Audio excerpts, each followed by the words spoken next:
할렐루야. 우리 하나님께 10월의 청설교 주제는 하나님의 은혜로 잘 됩니다입니다. 한번 옆분하고 해보세요. 하나님의 은혜로 잘 됩니다. 전도서 8장 12절에 죄인은 100번이나 넘어져도 장수하거니와 또한 내가 아노니 하나님을 경외하는 자들은 잘 될 것이요, 이렇게 솔로몬은 기록을 했습니다. 자기가 존귀한 왕이 되고 그 당시에 예루살렘의 은금이 돌같이 많고 백향목이 뽕나무처럼 많은 그런 나라를 만들었는데 자기의 경영 능력과 정치 잘해서 된 것이 아니고 하나님이 함께 했기 때문이라고. 하나님이 함께 했기 때문이라고.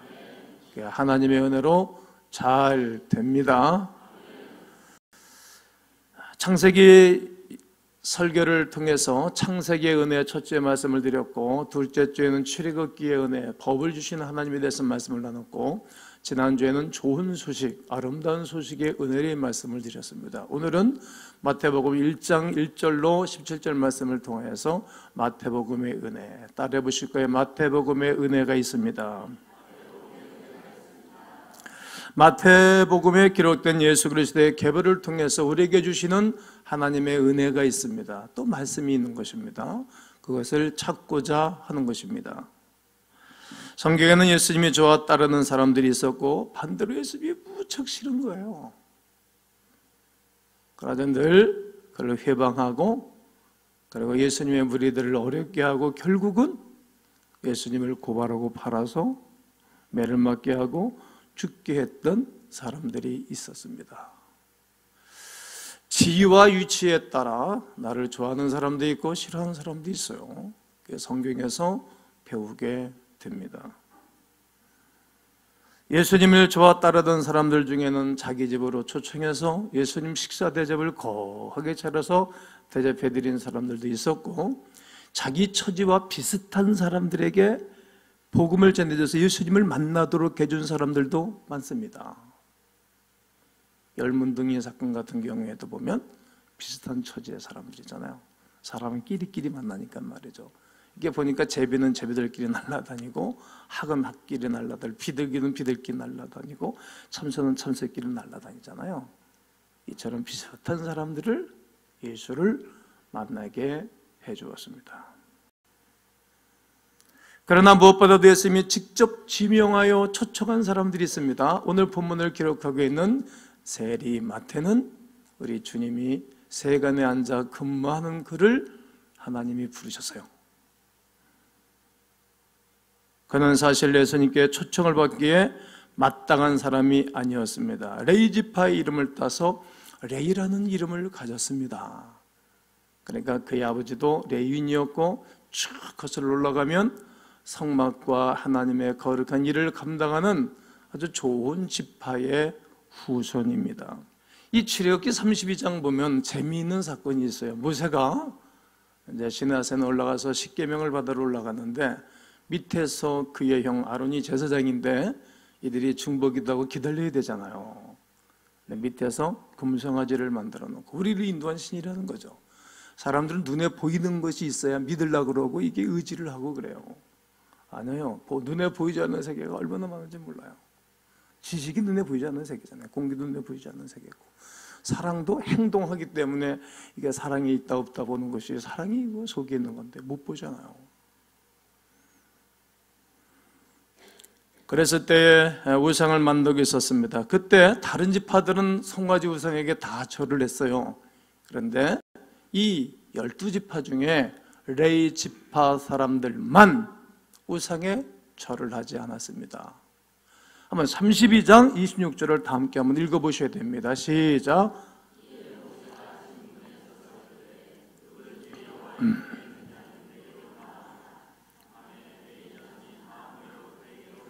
네, 하나님께서 그래서 레위 자손들의 가문을, 하나님의 거룩한 일을, 제사장 거룩한 사역을 맡기신 거예요. 이런 훌륭한 지파의 후손이 적대국인 로마의 이 관료가 되어져서 세금을 걷어들이고 더 많이 이 스티커를 다시 발부했다는 거예요. 그래가지고 이렇게 상납을 하고 자기는 부자로 살아갔던 사람입니다. 야, 이거 오늘로 보내 어떻게 설명하면 더 쉬울까 생각하면서, 그래, 목사의 아들이나 장로의 아들, 권사의 아들이, 그게도 아버지 조상들이 뭐 이렇게 신앙생활하고 모태신앙이라 그러는 거잖아요.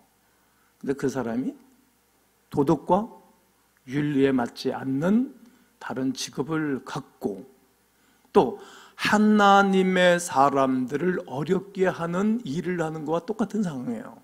이런 배경을 가지고 있던 그에게 갈릴리에서 오신 랍비가 그를 초청한 것입니다. 초청할 당시에는 매우 이해할 수 없고 용납할 수 없는 상황과 조건입니다.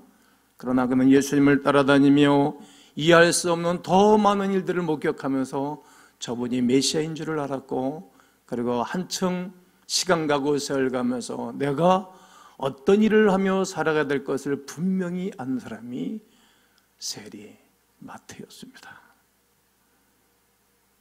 나중에 그는 이름까지도 바꾸게 되었습니다. 마태로 말이죠. 마태라는 이름을 새롭게 바꾸고 복음서를 기록했는데 그것이 바로 마태복음입니다. 예수님의 제자가 된 이후 레위가 아닌 마태로서 많은 것을 예수님을 통해서 배웠습니다. 예수님의 죽으심과 부활하심을 목격했죠. 그리고 성천하심도 보았습니다. 시간이 지난 후 예수님께서 인간들을 구원하기 위하여 이 땅에 오신 위대한 사실들을 안 것입니다. 그리고 예수 그리스도가 메시아인 것을 알게 하기 위하여 그는 무진장 고민을 했을 거예요. 그리고 마태복음을 기록할 때 그는 아브라함부터 시작해서 마리아의 남편 요셉의 이르기까지 총 16절에 걸쳐서 기록을 하는데, 마태는 왜 그의 복음서를 시작했을까? 왜 이 거대한 작업 28장까지 기록하면서 이렇게 1장에서 어떻게 시작할 거에 대해서 고민을 무척 많이 했을 거 아니겠습니까? 마태는 예수님이 유다족 속에서 나신 메시아임을 발견했습니다. 그런 메시아임을 증거하고 있는 것입니다. 유다족 속으로부터 오시지 않았다면 메시아일 수가 없습니다. 구원자가 될 수 없습니다. 그래서 마태는 예수님을 아브라함의 후손으로 시작해서 그의 아들 이삭, 야곱, 그리고 유다, 이렇게 족보를 끌어당기면서 다윗의 자손인 것을 강조했습니다. 정상적인 혈통 계보를 따라서 오셨는데, 육신의 계보를 따라 오셨는데 이분이 메시아다. 그러나 마태는 이것만을, 계보만을 기록하고 싶지 않았을 것입니다. 어떤 특별한 메시지를 증거하고 싶었습니다. 그게 뭔지 아십니까? 계보에 들어갈 수 없는 인물들을 기록해 놓은 것입니다. 중요하지 않은 사건을 기록한 것입니다. 마태는 예수님의 계보를 통해 하나님께서는 이스라엘 백성들뿐만이 아니라 이방인도 사랑하시고, 아멘, 죄인도 용서해 주시고, 죄인 이방인을 용서해 주시고 사랑해 주시는 분을 알았습니다. 하나님께서는 사람들이 생각하기에 부적절하다 이렇게 생각하고 여겨지는 사람들까지라도 사랑하신다는 겁니다. 이 사실을 누구보다 마태는 잘 알았습니다. 그 이유는 자신도 하나님께 사용받기에 부적절했던 사람인데 자기를 은혜로 부르신 것에 대한 감격과 감동이 있는 것입니다. 그래서 마태는 아주 비정상적인 계보를 기록해 놨습니다. 예수님은 유다 자손으로 나신 유대인입니다. 다윗의 자손으로 나신 왕이오시다. 예수님을 무엇보다 하나님의 은혜를 입은 사람들의 혈통을 따라서 하나님의 은혜를 증거하는 분이십니다. 마태는 예수님의 계보를 통해 하나님의 은혜를 다음과 같이 강조하고 있습니다. 그 첫 번째가 뭡니까?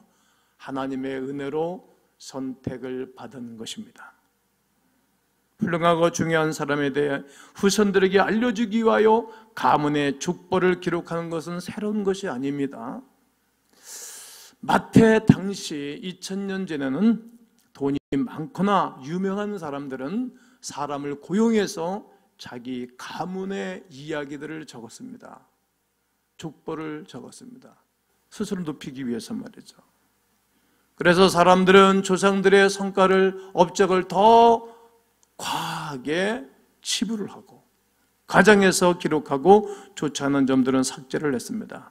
그래서 계보에는 항상 빠진 부분들이 있기 마련입니다. 그러나 마태는 이와 정반대로 기록을 했습니다. 예수님의 계보에 기록하기에 결점이 있는 사람들의 이름을 싹 집어넣습니다. 마태복음 1장 1절에 보면 아브라함과 다윗은 예수 그리스도의 계보라. 마태는 예수님의 계보에 아브라함부터 시작했습니다. 그러나 여러분들이 믿음의 조상 아브라함의 이야기를 지금 듣고 계신데 아브라함이 어떤 인물입니까? 두 번씩이나 아비멜렉 왕 앞에서, 또 한 번은 애굽의 바로 앞에서 자기 아내를 하지 않고 누이라고 했습니다. 왜요? 죽을까 봐. 어쩌면 비겁하고 자기 혼자 살아남기 위한 액션을 취하는 사람입니다. 남자다운 기백이 전혀 없습니다. 또 참을성 있게 하나님의 약속을 기다리면 얼마나 좋습니까? 야, 네 입시에서 나온 자라야 기업 물을 자야. 그런데 참지 못해서 자기 후처, 자기 아내의 몸종인 하갈을 통해서 관계를 하고 아들을 낳습니다. 이스마엘이 태어납니다. 지금도 중동의 아랍 사람들이 그의 후손들입니다. 지금도 국가, 지구촌의 아주 어려운 문제 아닙니까? 그러나 그런 사람일지라도 하나님의 은혜로 아브라함을 선택한 이야기를 기록하고 있는 것입니다.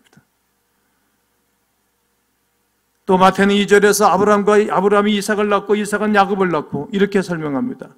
이곳에서 그의 형제라는 말은 그의 형제, 예수님의 계보에 들어갈 필요가 없는 단어입니다. 그냥 이름만 쓰면 되잖아요.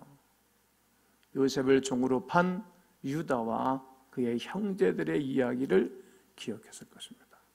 지금 마태는 하나님의 은혜를 받고 성경을 기록할 때 그의 형제라는 단어를 썼는데 요셉을 종으로 판 유다와 그의 형제들의 이야기를 기억했을 것입니다. 동생을 팔아먹은 이야기. 작당을 해서, 여러분, 사람은 작당을 하되 좋은 작당을 해야 됩니다. 좋은 계획을 해야 된다는 거예요. 사람을 돕고 사람을 살리고 기업을 돕고 후손들을 잘되게 해야 되는 거예요. 요셉은 온갖 수모를 다 당하면서도 결국 애굽의 총리가 돼서 그의 가족, 자기를 팔아먹은 그의 형제들, 아버지, 조카 70명을 먹여 살리는 것이었다. 그와 반대로 유다는 어떤 인물입니까? 예수님을 팔아먹었던 유다는 거짓말장이요 기회주의자. 그런데 이 사람 좀 빼고 싶지 않겠습니까? 뭘 말하고 싶은지 아십니까? 그의 형제들 유다, 기회주의자, 사기꾼, 거짓말장이에요. 근데 그도 하나님의 은혜를 베풀어 주신 것입니다. 하나님의 은혜가 아니면 살아갈 수가 없는 사람들이었다. 이거를 마태가 찾아온 거예요. 세상 소망 다 사라져 가도 주의 사랑은 끝이 없으니 살아가는 이 모든 순간이 주님임을 나는 믿네. 지금 마태는 이것을 한 것입니다. 역사를 보면서, 이스라엘의 역사를 보고 예수님이 태어난 족보를 보면서 이야, 하나님의 은혜가 너무 컸다. 마땅히 버림받아야 마땅하고 윤리와 도덕적으로 내쳐야 마땅한 사람이었는데 하나님이 그를 끌어안았다는 것을 알게 된 것입니다. 하나님의 은혜였다는 거예요. 아브라함과 유다와 같이 하나님께서는 저와 여러분들을 하나님의 은혜로 주의 자녀 삼아 주신 것입니다. 하나님께서 우리를 자녀로 선택할 그 어떤 이유가 하나도 없습니다. 오직 하나님의 은혜 때문입니다. 우리는 그의 은혜로 인하여 하나님의 자녀로 선택받은 것에 대한 감격과 은혜가 있기를 원합니다. 우리는 하나님의 은혜로 용서를 받았습니다. 유다는 다말에게서 베레스와 세르를 낳고, 베레스는 헤스론을 낳고, 헤스론은 람을 낳고, 유다는 어떤 인물이고, 다말은 또 누구입니까? 쌍둥이를 낳았어요. 베레스와 세라. 다말은 여자입니다. 당시 여자들은 계보에 기록되지 않은 것이 사가입니다. 그게 기록입니다. 그 시대의 문화입니다. 특히 다말에 관한 이야기는 불미스러운 여인입니다. 창세기 38장을 1장서부터 끝장까지 이 여인에 대한 이야기를 걸어놓고 있는데, 이 사람은 유다가 시아버지입니다. 유다가 시아버지하고 부적절한 관계를 갖고 아이를 낳았습니다. 그러니 이거 좀 빼보고 싶은 마음이 왜 있지 않겠어요? 그런데 이 여인도 하나님의 은혜였다는 거예요. 하나님의 은혜로 그를 용서했다는 거예요. 그리고 5절에 또 다른 여인이 나옵니다. 살몬은 라합에게서 보아스를 낳고, 라합은 누굽니까? 라합은 기생이었습니다. 라합은 기생. 여리고 성 안에 살던 이방인이었고 직업은 창녀라고 기록하고 있어요. 이스라엘 백성들이 가나안 바네스에서 12명을 정탐으로 보냈을 때에 그 뜰을 지켜주고 보여줬던 사람입니다.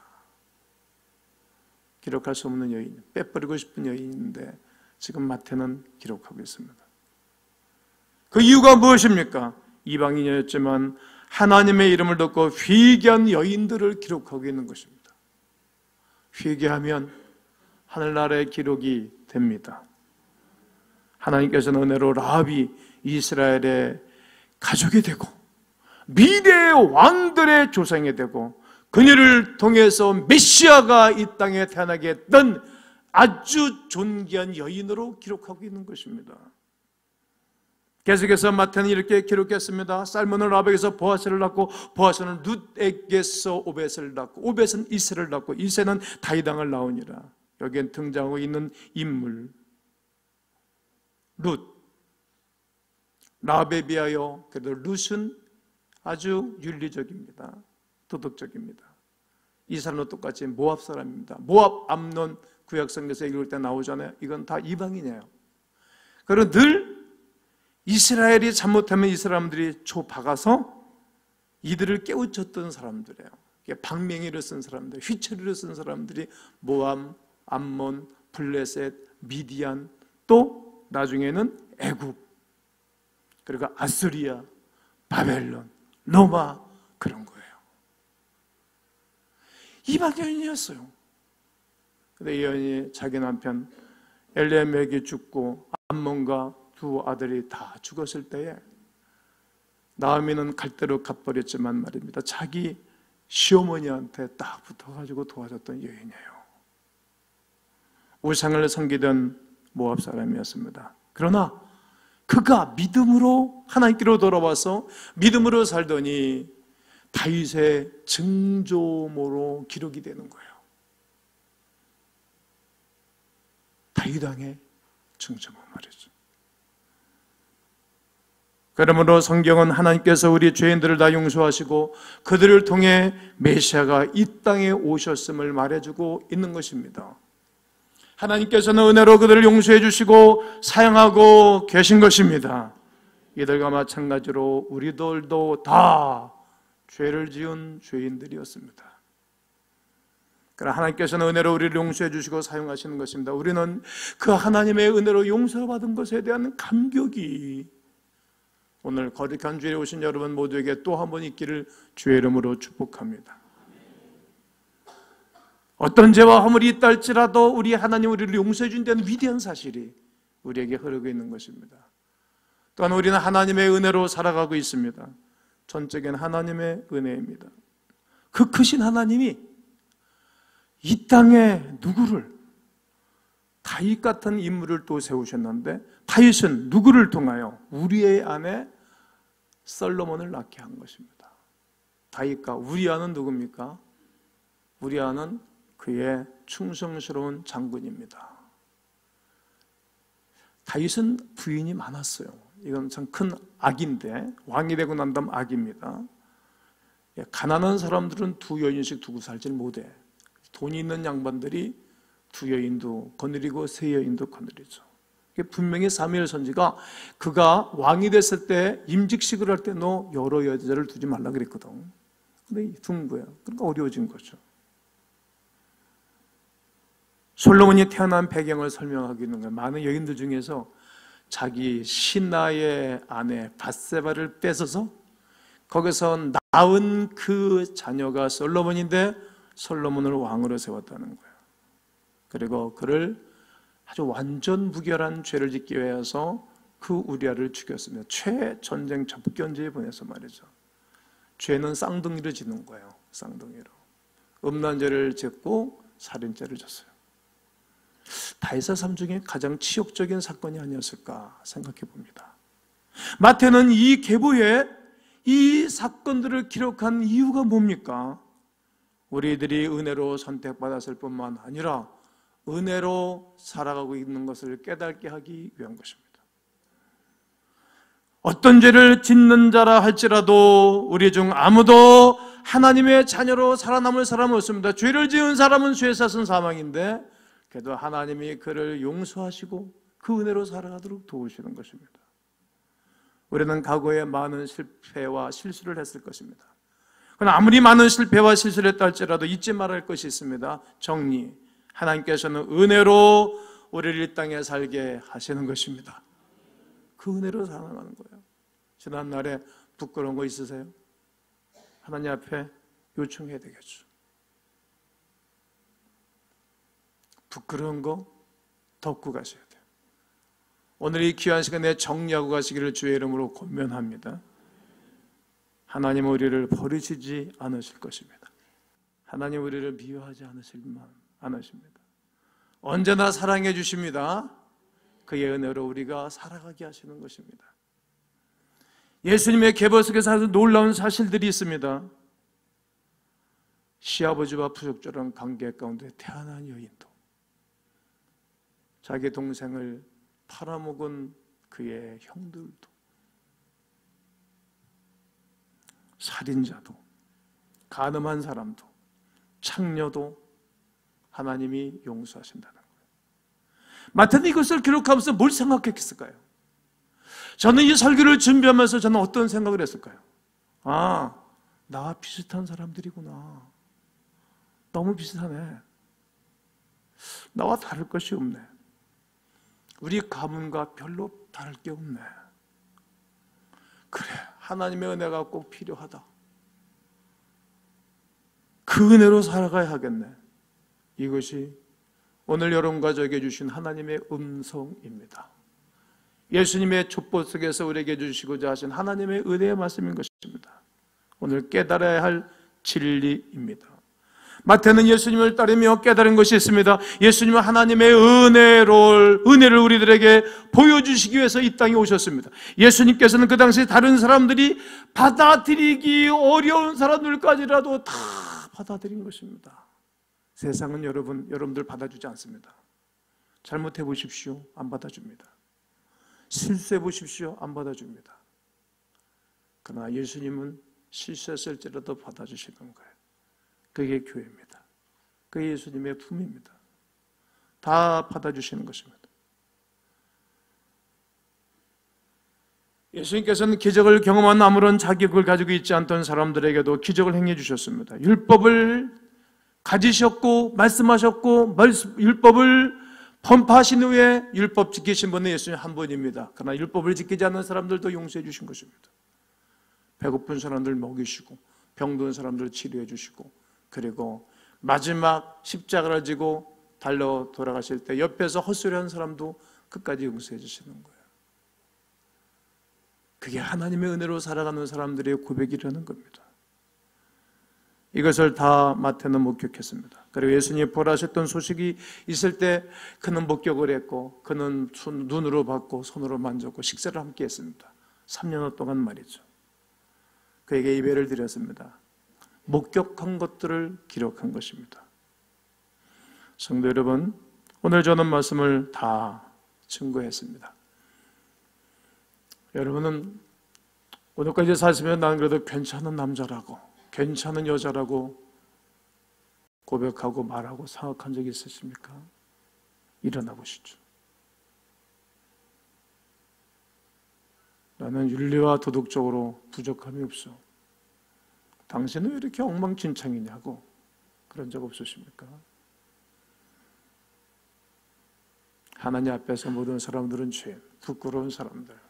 그러나 선택해 주시고 어떤 잘못과 부끄러움이 있어도 용서해 주시고 용서받은 하나님의 자녀는 그 하나님의 은혜로 살아가게 도와주실 그 하나님 바라보며 또다시 승리하고 영광 돌리시기를 주의 이름으로 축복합니다.